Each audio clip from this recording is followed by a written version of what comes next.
En Sanamente, la salud es lo primero. Soy Aisa García y hoy hablaremos del corazón y de cómo cuidarlo. Y la primera pregunta es si se pueden prevenir las enfermedades cardíacas. Tenemos en estudio a un experto. Es el especialista de primer nivel, el doctor Alfonso Lara Olivares, cardiólogo, ecocardiografista, ex jefe de ecocardiografía del Centro Médico Nacional La Raza del Seguro Social y expresidente de la Asociación Nacional de Cardiólogos del Centro Médico La Raza. Esto es Sanamente. Comenzamos y comenzamos dándole la bienvenida a este distinguido doctor, el doctor Alfonso Lara. ¿Cómo le va? Estoy muy bien, afortunadamente, Aisa. Qué gusto me da, doctor Lara. Queremos saber a partir de qué edad una persona puede sufrir enfermedades cardiovasculares. Pues enfermedades cardiovasculares las pueden sufrir desde el nacimiento, con las enfermedades congénitas. Pero si vamos a hablar de prevención, es muy importante saber que la prevención se da o se debe de dar desde los 25 o 30 años. Es sumamente importante, sobre todo ahora que los jóvenes empiezan a fumar desde edades muy tempranas, empiezan a consumir drogas, comen comida rápida, les encantan las pizzas, las hamburguesas. Esto hace que tengan problemas de metabolismo, pueden tener resistencia a la insulina, pueden tener sobrepeso, pueden tener hipertensión arterial a edad temprana.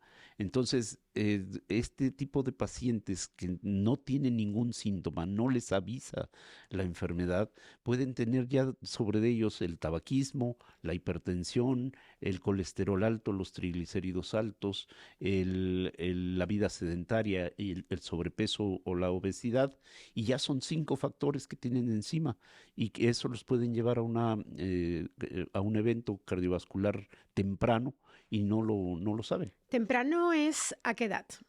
A partir de los 30 años. Y hay que entender que la aterosclerosis, que es el proceso por el que se tapan las arterias, empieza desde la infancia. Hay estudios en autopsias de niños o en cateterismos cardíacos con ultrasonido intravascular en niños, que desde los 5 años empieza a juntarse grasa en las arterias. Imagínense, a los 30 ya las arterias ya tienen daño vascular, acúmulo de grasa. Entonces, ¿cuáles son los signos o los síntomas de que hay una enfermedad cardíaca, pero que nosotros, como no somos médicos, podemos obviar y ignoramos, de hecho?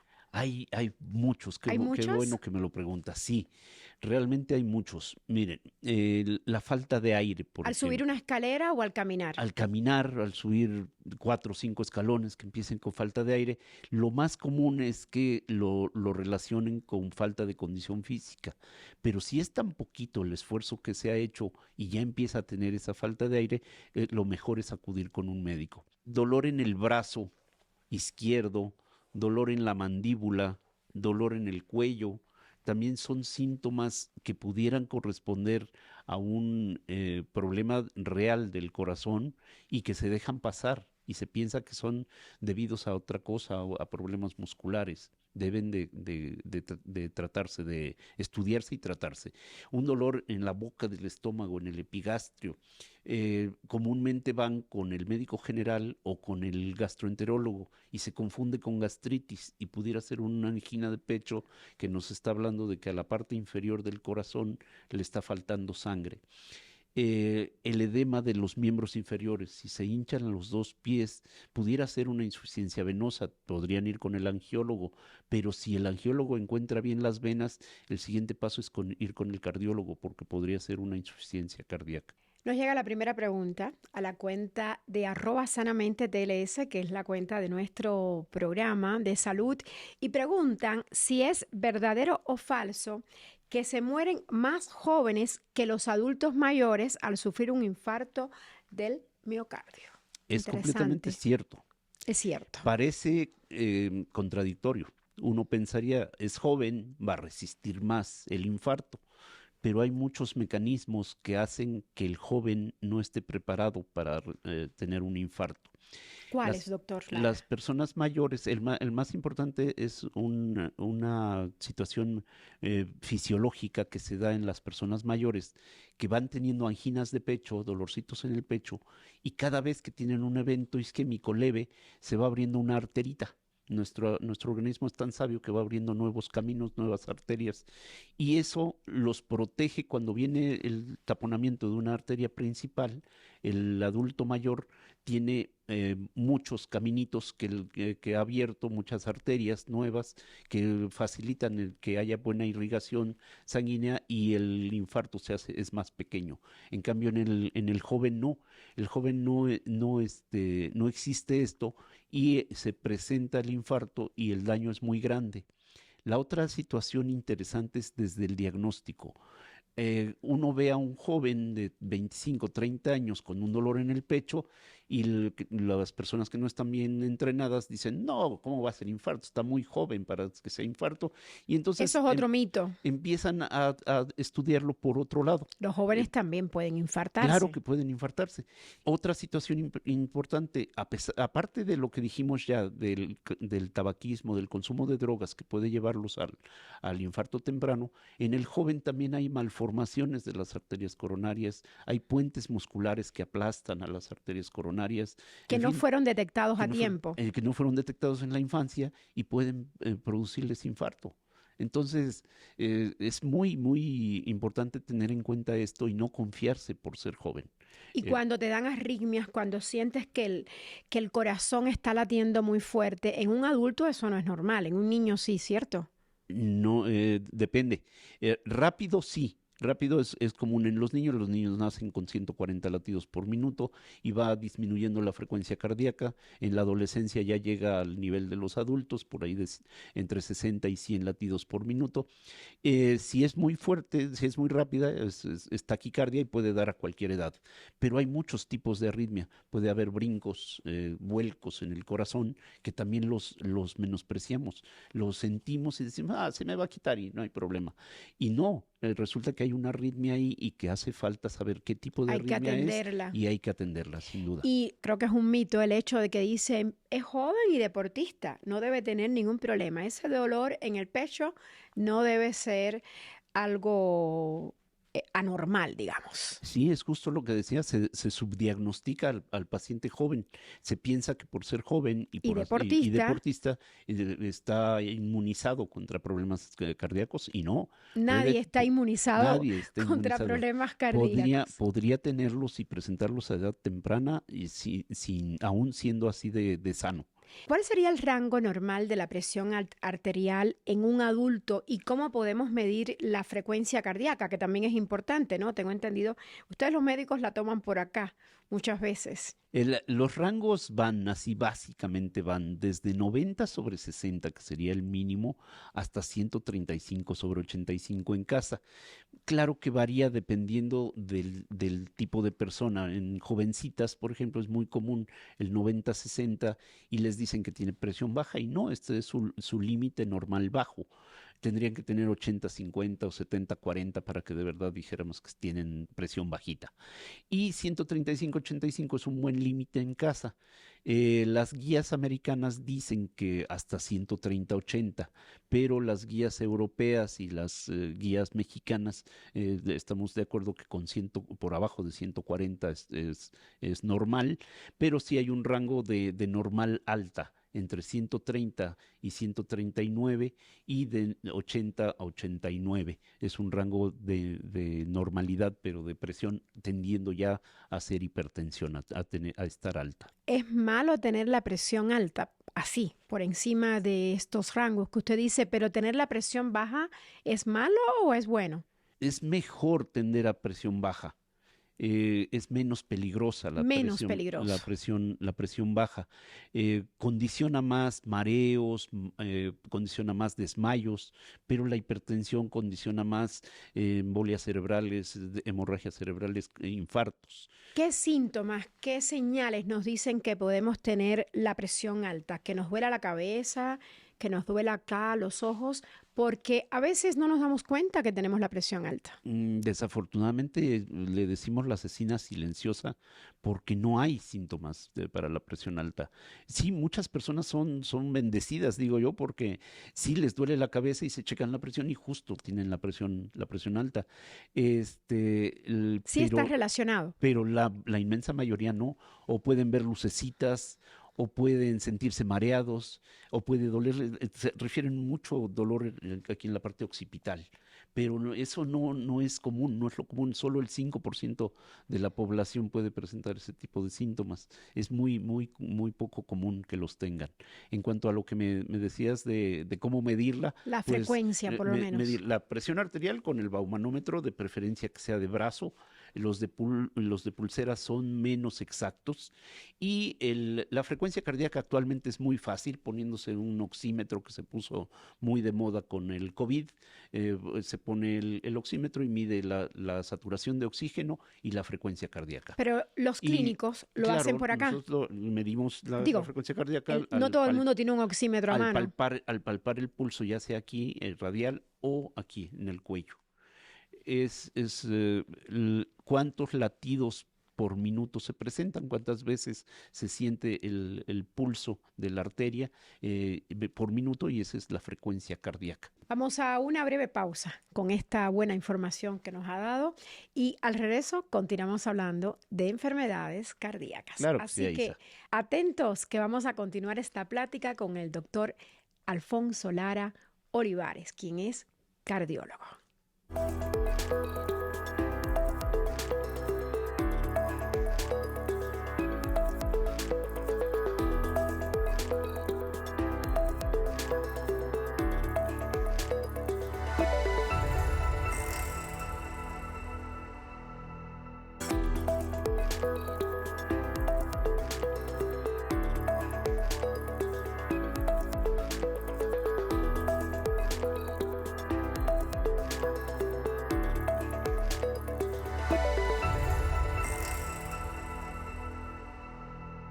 Estamos de vuelta para continuar esta plática en Sanamente con el doctor Alfonso Lara Olivares, que es cardiólogo, ecocardiografista y ex jefe de ecocardiografía del Centro Médico Nacional La Raza, que es una distinguidísima institución de salud pública aquí en México, del Seguro Social, de hecho. Doctor, y quería saber si el estrés influye mucho en cómo funciona nuestro corazón. Claro que sí. Fíjate que sí, el estrés se considera una de los 10 factores que nos pueden llevar a infarto, y es el detonante, de hecho, de muchos de los eventos cardiovasculares. ¿Por qué? ¿Por qué? Porque el estrés libera sustancias como la adrenalina, la noradrenalina, y genera espasmo vascular. Se cierran los vasos sanguíneos. Entonces, se taquicardiza el corazón y se sube la presión. ¿Por qué? Porque tenemos dos sistemas nerviosos, el sistema nervioso central y el sistema nervioso autónomo. Y en el sistema nervioso autónomo están el grupo simpático y el parasimpático, que tienen funciones antagónicas. El simpático acelera el corazón y aumenta la frecuencia cardíaca. El parasimpático enlentece el corazón y disminuye la frecuencia cardíaca. El estrés potencia mucho al simpático y entonces se genera esto, la taquicardia, la subida de presión, el cierre de arterias, y eso le hace mal al corazón. Las personas con estrés también tienen otros factores, comen de más por ansiedad, fuman, no duermen bien. El no dormir bien también es otro factor que hace como un círculo vicioso con el estrés. Y al no dormir bien, ni se producen sustancias que son benéficas, ni se eliminan sustancias que son tóxicas. Ahora, usted dijo que el estrés es uno de 10 factores. ¿Cuáles son estos otros factores que pueden hacer que uno tenga un infarto? Son presión alta, diabetes, colesterol alto, triglicéridos altos, fumar, tener antecedentes en la familia de infarto o de embolia cerebral, ser hombre mayor de 45 o ser mujer mayor de 55, vida sedentaria, sobrepeso o obesidad y estrés. Ahora, ¿por qué la diabetes? La diabetes por lo mismo, porque la diabetes daña el endotelio vascular y favorece los acúmulos de grasa en las arterias y eso va deteriorando el riego sanguíneo tanto a nivel cerebral, a nivel de ojos, a nivel de carótidas, a nivel de corazón, de riñón y de piernas. Y lo vemos al final de los diabéticos, las complicaciones mayores son debidas a eventos vasculares. Los diabéticos terminan con una embolia cerebral, terminan ciegos, con un infarto o amputados de las piernas por esa falta de adecuado riego sanguíneo, porque las arterias se fueron tapando por ese daño endotelial que produce la diabetes. Es una de las enfermedades más peligrosas, la diabetes, definitivamente, doctor Lara. Sí. Y bueno, usted hablaba hombres mayores de 45 y mujeres mayores de 55. Sí. ¿Esto quiere decir que se da más el infarto en hombres o en mujeres? Se da más tempranamente en hombres. A las mujeres, en cierta forma, sus hormonas las protegen y por eso después... ¿Hasta qué edad? Por eso, Hasta los después 55. después de los 55 ya se empareja Cuando llega la menopausia. con la menopausia, al haber esta disminución de hormonas, ya se empareja la probabilidad de infartarse y llega el punto en el momento en que rebasan. Se infartan más las mujeres, les sube más la presión a las mujeres que a los hombres ¿Y a esto partir por de qué? esas edades. Por eso, por esa protección hormonal. Porque ya no Ya no tenemos la tienen protección esa hormonal. protección hormonal. Los deportistas también se infartan, pero el ejercicio es fundamental para cuidar el corazón. ¿Esto es verdadero o falso? No, es completamente cierto. De los factores que más cuidan al corazón es el ejercicio. Pero tiene que ser también un ejercicio moderado. No necesitamos que nadie se vuelva un atleta de alto rendimiento. Con 30 minutos al día de caminata intensa o de bicicleta, es más que suficiente 5 días a la semana. Entre 150 y 300 minutos por semana al día, por semana, perdón, es suficiente para mantener sano el corazón.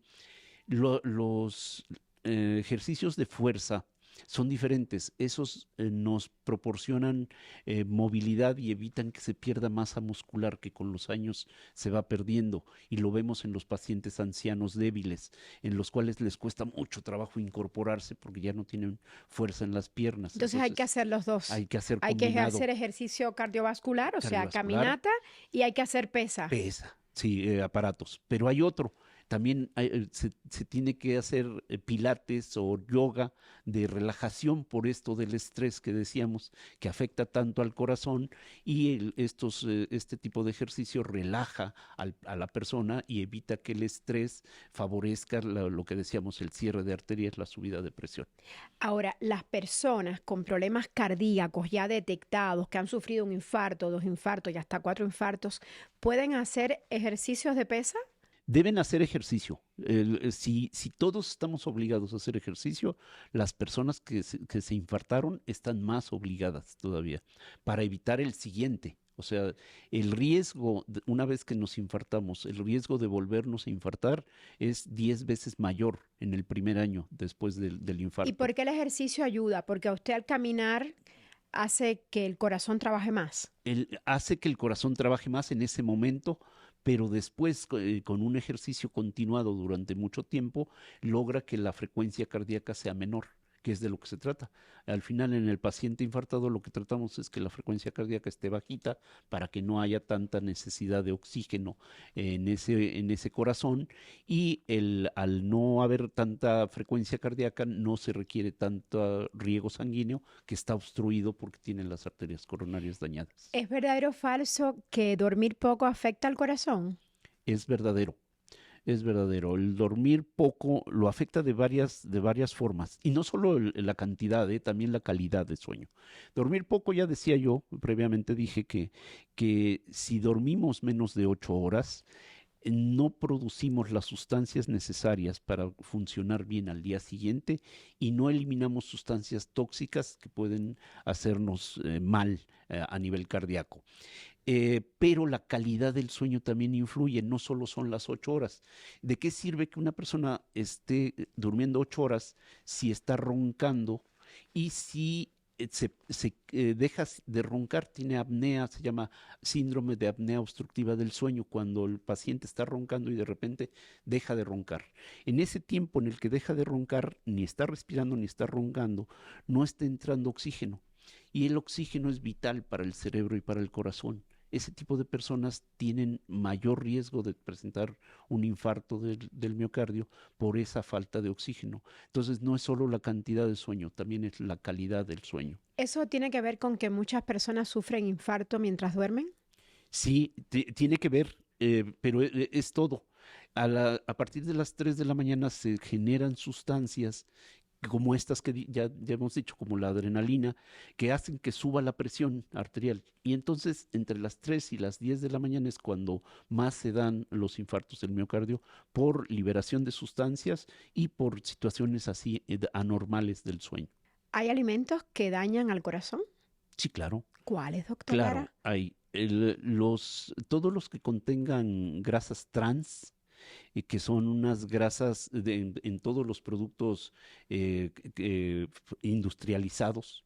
Se utilizan Los alimentos chatarras, los alimentos chatarra sin duda, pero también los alimentos enlatados que enlatados. tienen conservadores, que usan mucha sal para conservar mejor el alimento, que usan gluconato de sodio, pero muchos más, los embutidos, las pizzas y las hamburguesas ya preelaboradas y que están refrigeradas, están muy condimentadas y tienen muchas grasas trans, la margarina industrializada, los refrescos dañan al corazón de muchas maneras.